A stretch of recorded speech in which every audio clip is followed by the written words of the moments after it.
Now we are ready to strike. Go. It will be done, my lord. I am...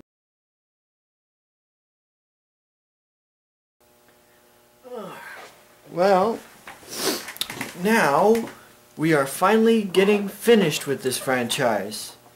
At least until part 2. Well, the last one wasn't too bad, so maybe this one won't be so bad.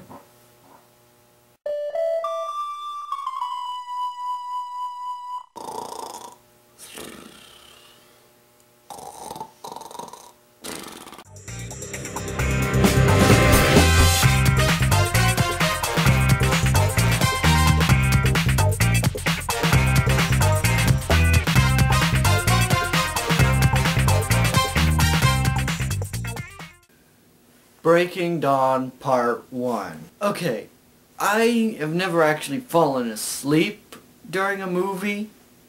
Maybe once. But I didn't fall asleep through Breaking Dawn Part 1. Although I might as well have. Nothing happened in this movie. Seriously. This felt so long. So boring. And the irony of it is that this is actually the shortest of all the movies. Wait a minute, but this is part 1. If they were really trying to split up the 2 books because there was so much content, why wouldn't this movie be the longest of all of them, trying to take up as much time as they could? Because it's not trying to tell out a good story, it's trying to make another movie that they can release in theaters and people will go buy it.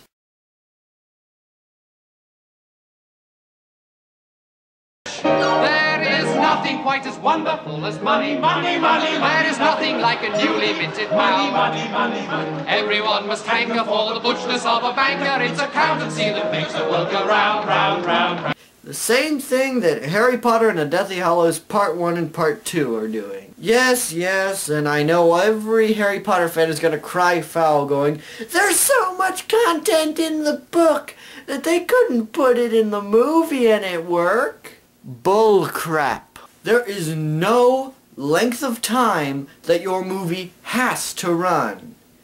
None whatsoever. The length of your movie should be the length it takes to accurately tell the story. Splitting up one story into multiple parts is a purely executive decision. The studios decided, not the directors.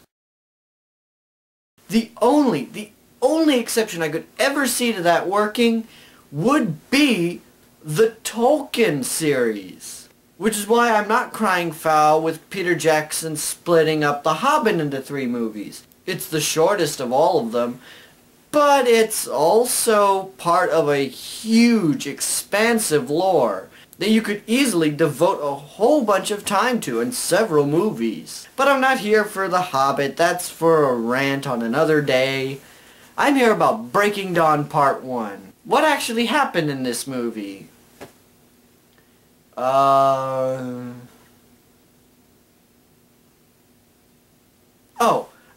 There was a wedding.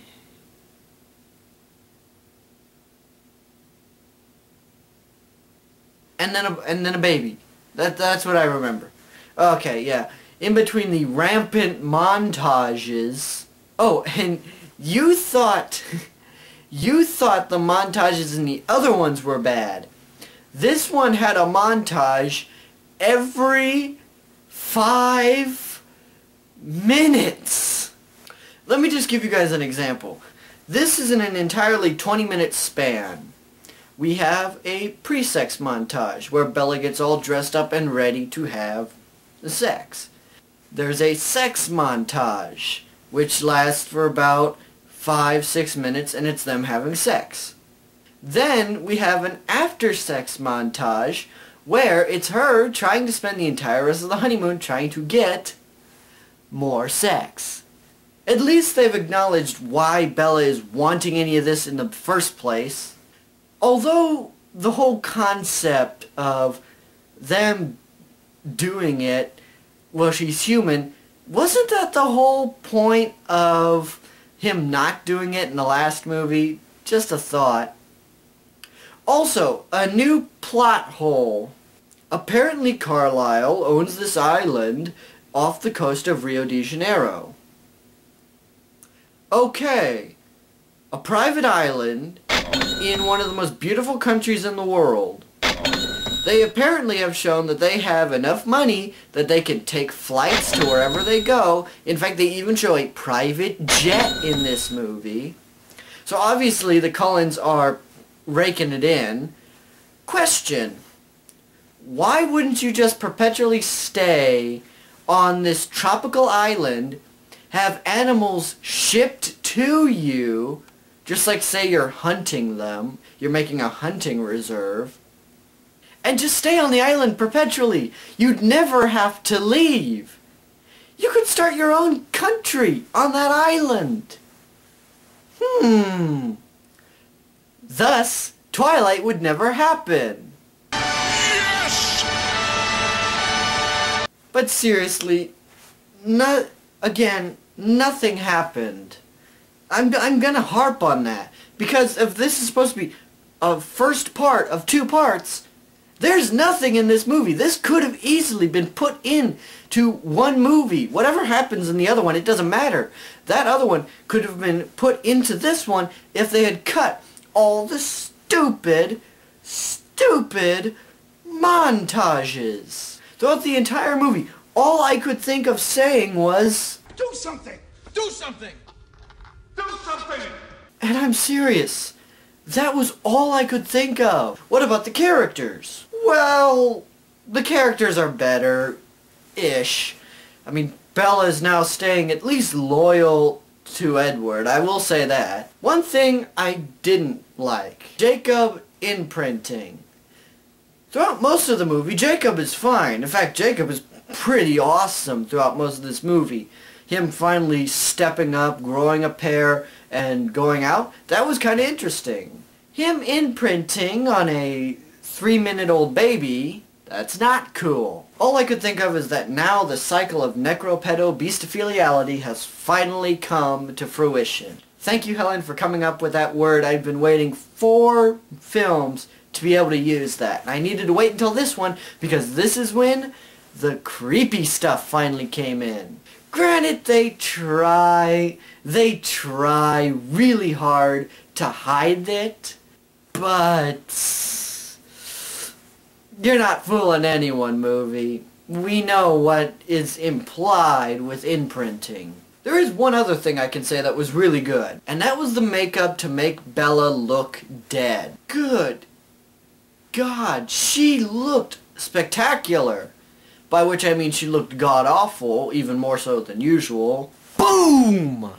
But that was the point. She was supposed to look like she was being killed from the inside out. And it worked really well.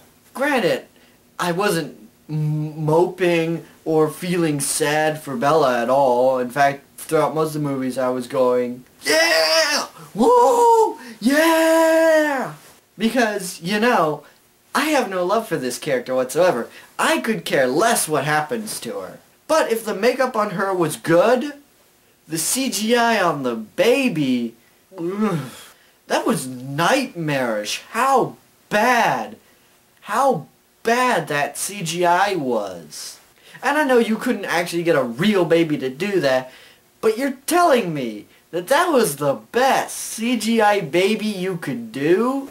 The baby in Tin Toy looked better. Ugh. The Volturi were a nice touch, I guess, but you know what? They're not in this movie at all except for the end, and they're just kind of there to imply sequel, even though we all know that the sequel was coming anyway by calling it Part 1. Although maybe people were hoping this would go the way of Atlas Shrugged Part 1.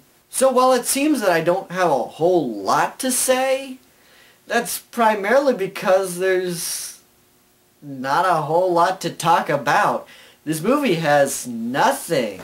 About 80% of it is montages, and there is no conflict. There is no real plot. There is the wedding, the build-up to the sex, and then the pregnancy, and then just kind of waiting.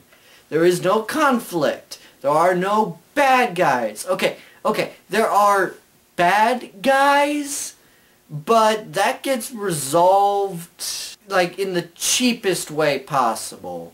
Because this movie is so boring. There is nothing about this movie that's any good. And it wasted my time. I felt bored. And it was also, this movie was entirely made just so that they could make more money later on. And you know what? In my book, that deserves a bomb.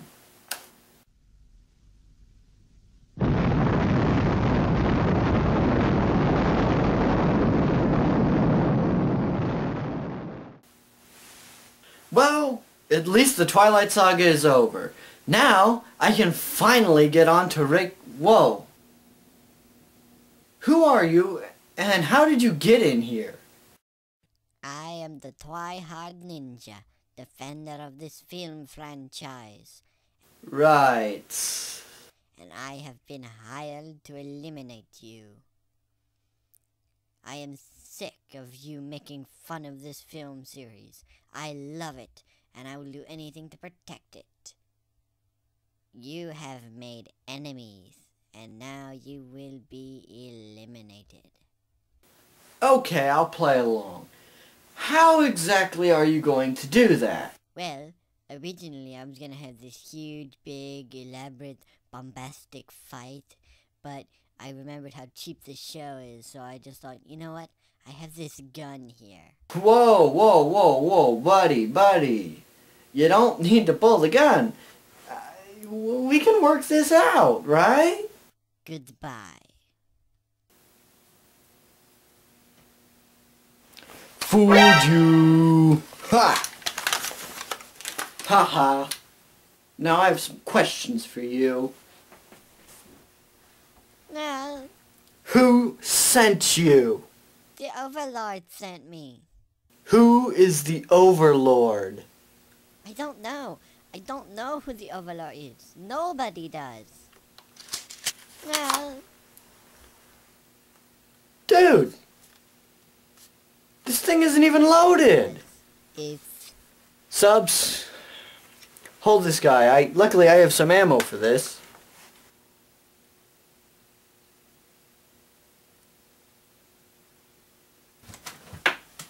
Oh.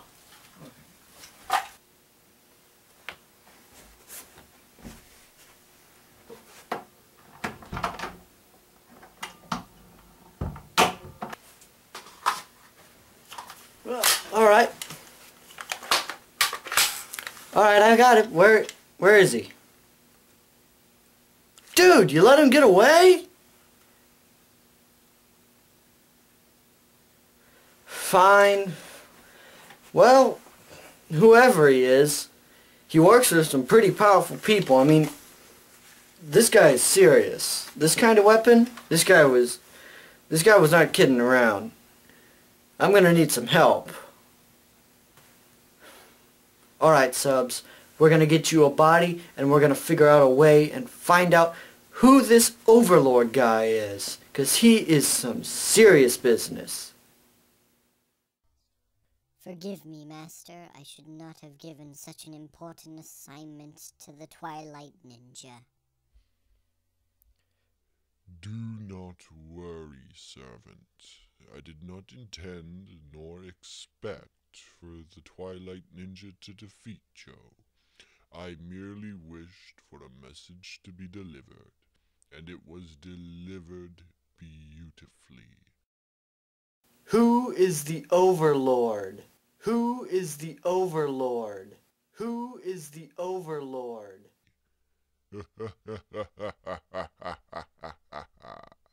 Now it begins. There is nothing quite as wonderful as money. There is nothing quite as beautiful as cash. Some people say it's folly, but I'd rather have the lolly. With money you can make a smash. There is nothing quite as wonderful as money, money, money. There is nothing like a newly minted pound. Money, money, money, money. Everyone must hanker for the butchness of a banker. It's accountancy that makes the world go round, round, round, round. You can keep your Marxist ways, for it's only just a phase. It's money, money, money makes the world go round. Money, money, money, money, money, money, money, money.